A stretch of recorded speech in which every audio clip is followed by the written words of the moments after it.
Hey y'all, I'm Katie Frank from Rhodes College in Memphis, Tennessee, and we are going to talk about liberal arts colleges.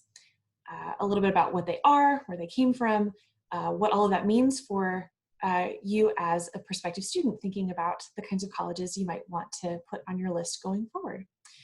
So let's start by getting a sense of, by defining liberal arts colleges in general. The full name for liberal arts is liberal arts and sciences. Liberal arts is short for that. It is, in this context, we're going to talk about it as a philosophy of education. Sometimes you'll hear the phrase liberal arts majors, and those exist. You can have liberal arts majors at a larger comprehensive university, but for the purposes of this conversation, we're going to talk about liberal arts colleges that just stick to this one particular philosophy of education. Basically, a liberal arts, the easiest, quickest way to know that you're looking at a liberal arts college is that none of the majors sound like job titles. So engineering or nursing or communications, those are all professional or vocational or technical fields. And so liberal arts colleges, the names of the majors are going to be things like English and physics and math and biology, things along those lines. So it's just a distinction between the kind of the bigger, more general sort of academic, the pursuit of that particular subject, rather than we're just preparing you for this particular profession. So you'll find, a College of Arts and Sciences at a larger university that might also have a College of Engineering, a College of Business, a College of Law, and then a College of Arts and Sciences. And we're going to talk about why that is here in a second, but just keep that in mind as we go forward. So a liberal arts college doesn't have those other colleges of engineering, College of Business, College of Law. It doesn't have those other professional, vocational, technical schools in addition to this. We kind of stuck with just that College of Arts and Sciences. And basically, another name for a liberal arts college is the Great Conversation.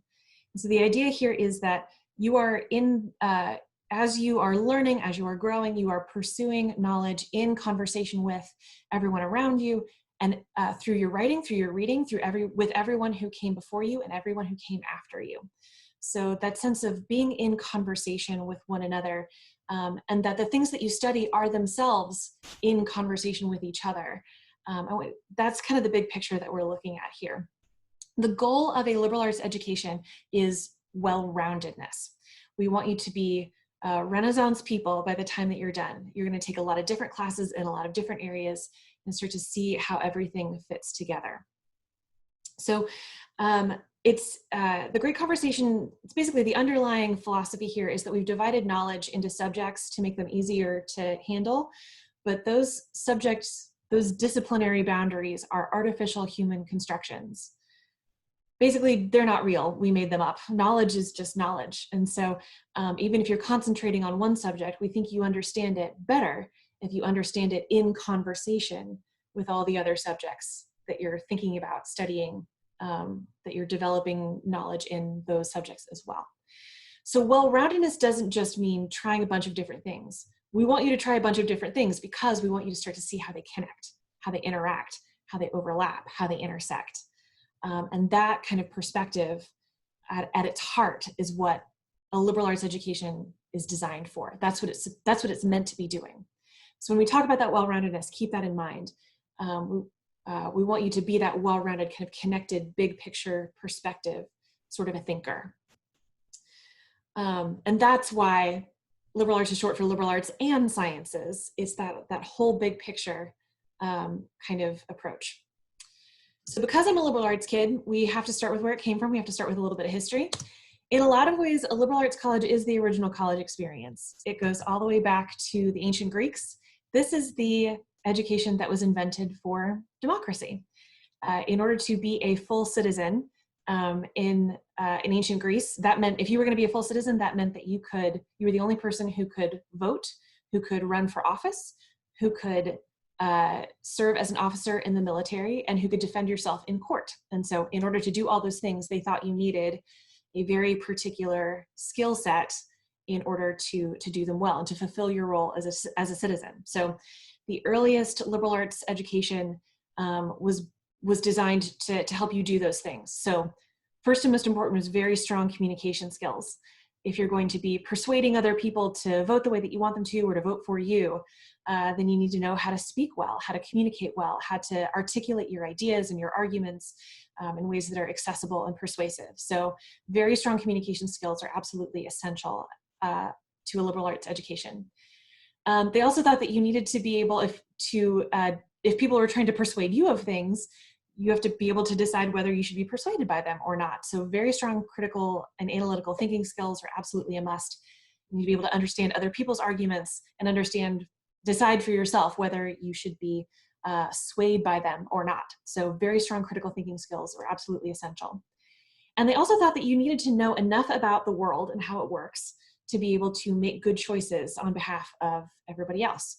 So you needed to study a bunch of different subjects. You needed to study astronomy and philosophy and mathematics and physics and all of those important things to help you know enough about how the world works to make wise choices in all kinds of different arenas. So this is where we get that idea of education in the round, that philosophy, that great conversation kind of philosophy. They actually imagined all of the subjects sitting around a great big round table talking to each other. So a lot of the philosophical underpinnings of a liberal arts college go all the way back to the very first kind of version of higher education that we have a record of. As that education moves into the Renaissance, you start to layer that with this idea of scholarship. You start to add other subjects, you start to and group them together. You start to add an emphasis on poetry and philosophy and literature. And they start to get grouped together, those things in particular, under the study of what it means to be human. That's what the humanities mean, which is not really a bad thing to have in your arsenal as you're thinking about the kind of person that you want to grow into. So we get this real blossoming in terms of the kinds of things that people decided to study, and a lot of the kind of the freedom to explore and to discover and to think without boundaries. That's a lot of that comes from what gets added into a liberal arts college during the European Renaissance. And then you take all of that and transport it to colonial America. All of the first colleges in America were liberal arts colleges because that's what college was at the time. So the very first students to go to college in the United States, they were all predominantly what you would consider a first generation college student. They were the sons of self-made men who sent their sons to college, not because that was what was going to get them a good job or a good, to put them, it wasn't that college was the gateway to a leadership role in the economy going forward, or in society going forward. At the time, at the time of the American Revolution, only about 1% of the entire population had gone to college or did go to college.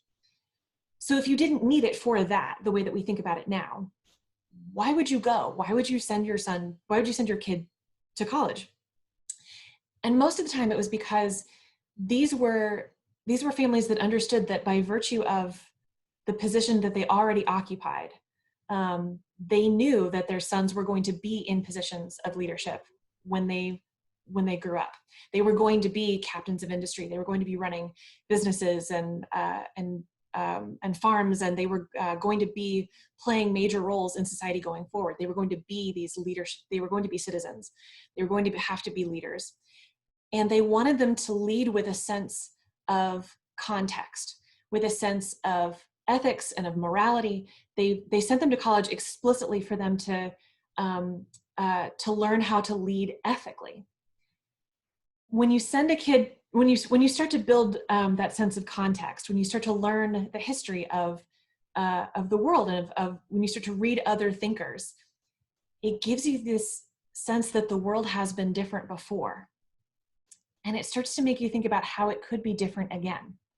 And so predominantly the first generation of Americans who went to college were the generation that started the American Revolution. So there's something very particular and special about a liberal arts college in America ever since. It's that sense of, yes, the freedom to explore and to study things just because they're interesting and you're curious about them. It does come with those very strong communication skills, strong critical and analytical thinking skills. But there's a sense that you're also supposed to be developing a moral compass to go along with it, that you're supposed to be using all those experiences to help you decide how you want to use all of those skills going forward. How do you want to lead going forward? So it's one of the reasons that, and I think that goes all the way back to the original intention of this education. It was built for you to be a full citizen, for you to participate in society in a way that that was meaningful and impactful, and that gave you an understanding of how you were connected to everyone around you and the responsibility that came with that. So it's one of the reasons that you'll hear so many, I mean, the phrase liberal arts gets thrown around so often in American higher ed. It's because it's kind of in the DNA of every college here, even if they've, wandered beyond kind of the very sort of strict definitions of a liberal arts college up until this point. It's because this is such a uniquely American thing, and it's something that we seem to think is essential for the way that we function as a democratic society. It's one of the reasons that we all pay for public K through 12 education. In the 1830s, 1840s, the original education reformers like Horace Mann and everybody else, the argument that they made for why we should pay, why we needed public education, why we needed it to be paid for by taxpayers. It had nothing to do with the economics of the economics was not an issue here. It was 1830, 1840, we were in the very beginnings of the Industrial Revolution. You pull a kid out of a factory or off a farm, it's probably bad for the economy. So then why do we need people to have a basic education? Why do we need everybody to have a basic education? It's because we were starting to get waves of immigration from different places than we had seen before. We were starting to get waves of immigration from places that were not democracies. And those early education reformers didn't think that that was a bad thing, but they thought that in order for us to keep our democracy, people have to know how to use it. And so that is actually what school was originally intended to be for.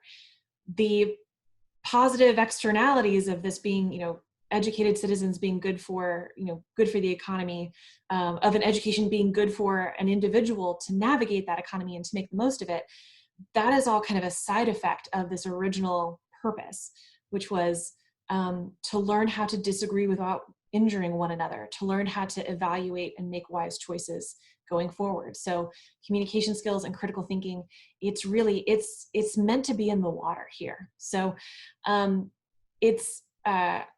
I think that's really important. I think we could easily sort of skim over what it is, but I think it's really important to understand why it matters, because it does. And so even if you don't wind up at a liberal arts college, I would encourage you to look for that sense of good citizenship, and that it comes from a sense of context. It comes from a sense of understanding who you are and where you are, and what you are learning and what you are looking at, what you are focusing on right now, how it fits into the larger world, how it fits into everyone around you and what they're doing as well. Okay, so let's get a little bit more brass tacks here. How do you find how do you spot a liberal arts college out in the wild if you know that you're looking for one? The first thing is they're going to be, liberal arts colleges are going to focus primarily on the undergraduate. So if there are graduate programs, if there are master's or PhD programs, they will be very small. The main focus of the institution will be on kind of freshman, sophomore, junior, senior, relatively traditional kind of undergrads. Graduate, it means that you're probably not going to have classes taught by graduate assistants because we won't have any. So it means a lot of faculty's undivided attention, because the undergrad is kind of why we're here. They're going to be pretty small, like under 3,000 students typically. Most liberal arts colleges are in the kind of 1,500, 1,200, 1,800 sort of range. My college has about 2,000 students. That's a medium large liberal arts college. And most of them are going to live on campus. This is going to be a really tight-knit community, primarily of undergrads. So anything more than 3,000 students, you've really kind of wandered from the very strict definition of an old school liberal arts college. which also means the classes are going to be small. We're talking average class sizes of 12, 15, 18, maybe 20.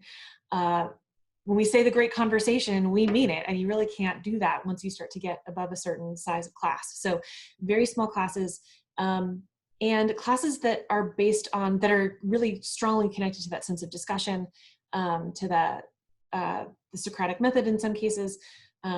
It always depends on the subject matter, what lends itself to being taught in different ways, but it's always very much, you're always going to be coming back to that conversation because you're in a very small room. There's no real way to, this is not a place for you to sort of sit there and let the lecture wash over you. There might not be a back row for you to hide out in. There might be only one row. So it's intimate. It's and you're going to be very much a part of the conversation in those classes.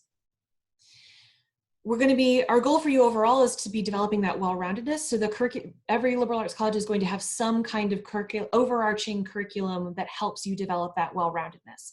So you might hear distribution requirements, you might hear, there are lots of different ways to do this. It also means there's going to be some way that we're encouraging students to develop that kind of well-roundedness. The idea here, most liberal arts colleges will still require you to have a major. Some don't. Some liberal arts colleges, maybe, so St. John's, for example, there are no majors. Everybody takes the same kind of sequence of classes that is designed to prepare you for just about anything. There's also a lot of room to be flexible, to experiment. You're going to see lots of different ways to approach this. There are a couple of colleges that only do one class at a time. So you still take a full semester's worth of classes in a year, but maybe, okay, for 3 weeks, I'm only taking one history class all day, every day.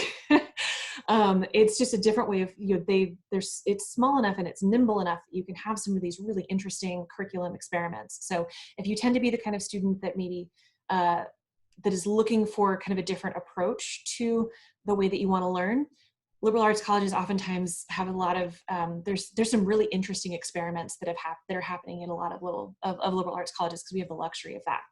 But no matter what, there's going to be some curriculum, some requirements that are helping you grow into that well-rounded person. They're going to get you outside your comfort zone a little bit. Maybe taking some classes that are definitely outside your major, but maybe that you haven't tried before. And so keep an eye out for that. We're not going to silo you. It's going to be really easy to sort of reach across curriculum into different subjects, into different disciplines, and there's going to be a way that we encourage students to do that. Because these colleges tend to be pretty small, because most people live on campus, because they're in these small classes where they're getting to know each other really well, they tend to develop a personality. That is where liberal arts colleges you can see them sort of develop. The landscape can be pretty diverse. But if you only have 3,000 students or fewer, you can all feel like you belong to the same culture. You all belong to the same community. Bigger schools, it's pretty easy for you to feel like different pockets of different groups of students wind up with their own cultures that can feel, you can have a very radically different experience at a big school depending on kind of which group you wind up plugged into. If the group's already pretty small and interacting quite a bit to begin with, you're going to start to all feel like you belong to the same group, to the same culture. So you're going to see a lot of really weird traditions. You're going to see, the quirky is a word that gets used to pretty often because these colleges have all developed really interesting different personalities. It also means that you're going to see a higher incidence of colleges that were maybe originally founded to serve a particular population. So Catholic colleges or colleges that are tied to a particular denomination tended to at least to have started off as liberal arts colleges. Because women's colleges or single gender colleges, HBC, historically Black colleges and universities, many of them started off as liberal arts colleges because it's very easy. That sense of cohesive community is really compatible with that liberal arts college approach. This might be less important for you as a student, but for me as a staff member, it absolutely matters. We tend to see higher rates of job satisfaction from faculty and staff at small liberal arts colleges because you tend to see people who've been there a really long time. They come there, they decide that this is where they want to spend their career, and they stay. So you tend to see less turnover. It tends to be the kind of place where I tend to forget what people's job titles are because I know them as a staff member. I don't have to tell a student, go talk to the registrar's office, I say, go talk to Deanna. So it tends to be a little bit more flexible on the staff side of things as well. And it tends to be the kind of place where staff seem to be pretty, they're in general, they're usually happier and more invested for the long term. It functions from an administrative level in a pretty kind of old school, kind of classic, goodbye, Mr. Chips kind of a way as well. All of that is designed to add up to the ability to think for yourself, the ability to judge for yourself based on the information that you have. The goal here is that in these conversations, in these really close interactions with faculty, in the mentorship and collaboration and the relationships that you build with your teachers, with your peers, that you become someone you've trained for a landscape that is going to continue to throw you new problems, new ideas, and you've had enough experience to refine what you think for yourself, and then to be able to adapt to a new landscape full of new problems to solve. That's what happens in conversations. That's what happens when we throw you new information and say, what do you think about this? What if I told you this? Okay, do you still buy it? Do you buy that approach? That was one of my professor's favorite questions. We would get to the end of, okay, this is one particular philosophical approach. Great, do you buy it? To think about it, to turn it over, to test it, to see how it works. And then from there to make a decision about what that means for you and the decisions that you're going to make and for what matters to you. That comes out of, there's something really special about getting to do that in community, and in these really small, tight-knit communities, in these small classes that value curiosity and that value that kind of intellectual pursuit in that sort of a way. So it means that by the time that you graduate, you have done that already. You can think well, you can communicate well, and you can see those connections. You can see how things overlap because you've done it already. We've been training you for that. You're versatile. You've tried a bunch of different things, and you've developed a level of comfort with taking risks. You've developed a level of comfort with trying new things, getting outside your comfort zone. The more you do that, the more comfortable and confident you get tackling new things and jumping into new and maybe nerve-wracking kinds of situations. So all of that prepares you to adapt. All of that prepares you to move into a world where I can't necessarily predict what specific professional skills you're going to need, but I can prepare you to jump into and gather them as you go. And I've got some examples of this. First one is the Renaissance man, to end all Renaissance men, Leonardo da Vinci. We know of him as this great artist, this great scientist, this great engineer. What's important about this, what I think he illustrates, is the fact that you get better at one of those things because you do the others, not just you get good at all of them simultaneously. So let's take, perfect example, the Mona Lisa. It's his masterpiece. He spent, I don't know, however many years working on it. It's significant for it's unusual and special for a couple of different reasons. One of them is that because Leonardo da Vinci studied human anatomy, he understood how the human body is put together. So scientists have looked at the Mona Lisa. Her muscles under her face are anatomically perfect. So how her smile works, all of it, where they're all attached in your face, it's one of the things that makes her feel so real. She's as real as you can get and still be two-dimensional. So he made a better painting because of the science that he had studied. He also had studied how your eyes work. We actually use different proportions of cells in our eyes to see something when we're looking directly at it than we do when we're looking at something in our peripheral vision. So it means that he used different brush strokes for the part of her mouth that is smiling, and then different brush strokes for the kind of part of her mouth that is not smiling. So it means if you see it in person and you look at her mouth, it looks like she's not smiling. You're like, what's the big deal? There's nothing there. There's no smile here. What is the big fuss about with this painting? And then as soon as your eye kind of wanders off to the background, or the top of her head or her hands, you see the smile out of your peripheral vision, and you look back and it's gone.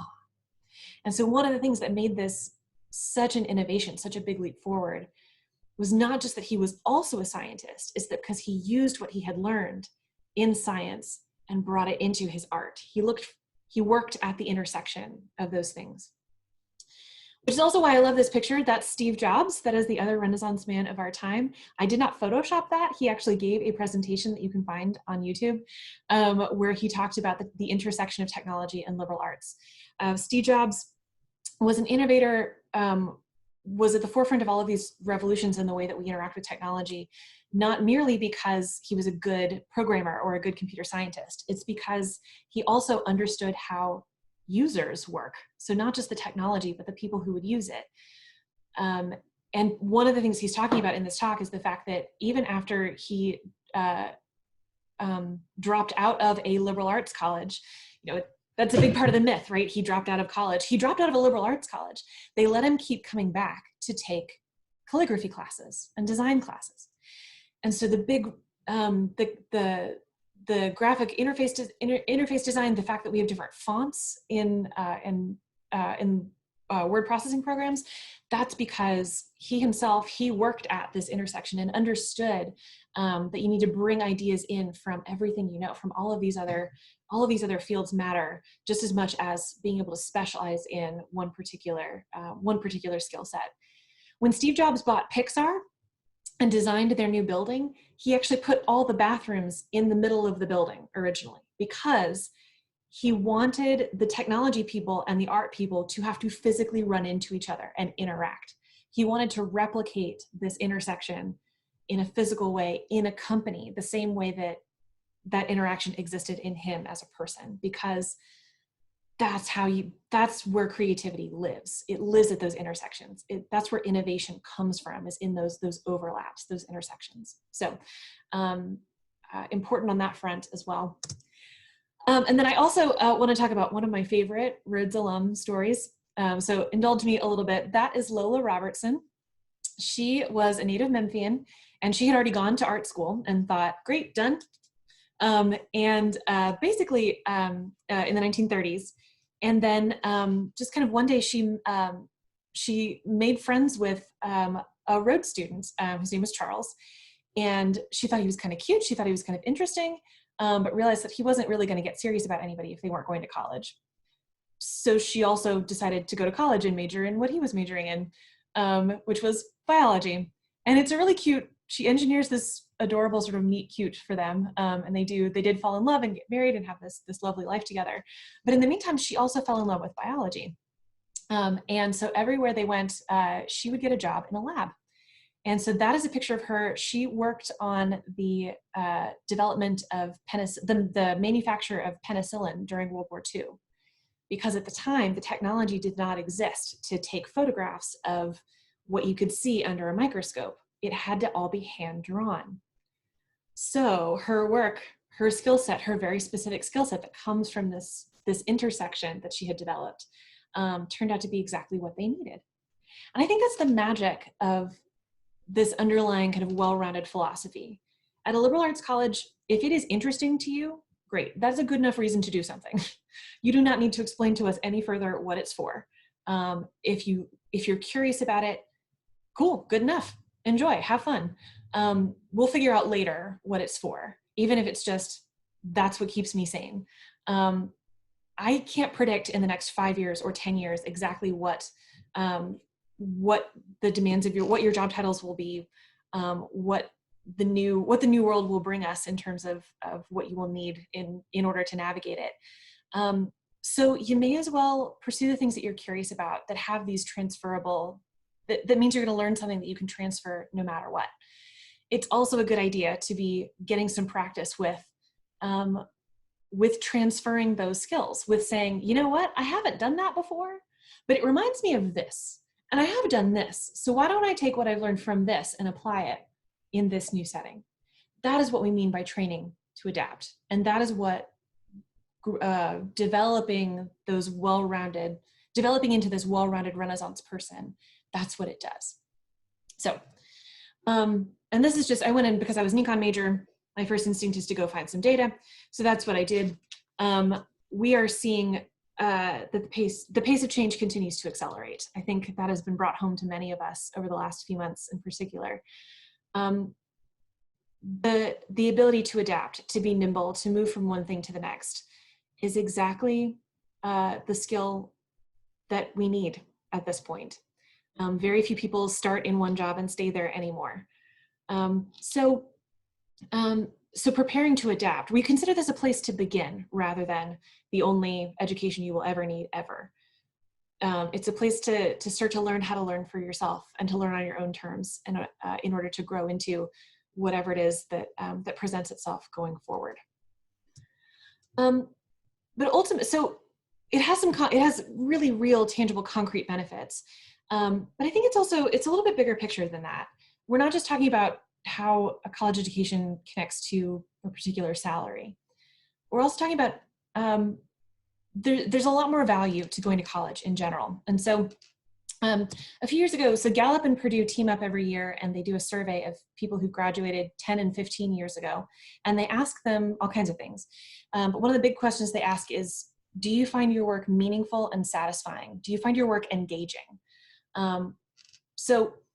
Which I think is equally important than as all of those other questions we ask to try to assess the outcome of a college education. Like, they do ask them, do you have a job? How much money are you making? All that important stuff. But I think it's that engagement, that satisfaction question that's most important. And the factors that tended to correlate with the people who tended to say yes, it had nothing to do really with the type of institution. Big, small, public, private, far away, close, selective, not selective. There was no correlation there. It had everything to do with the kinds of behaviors that a student engaged in while they were there.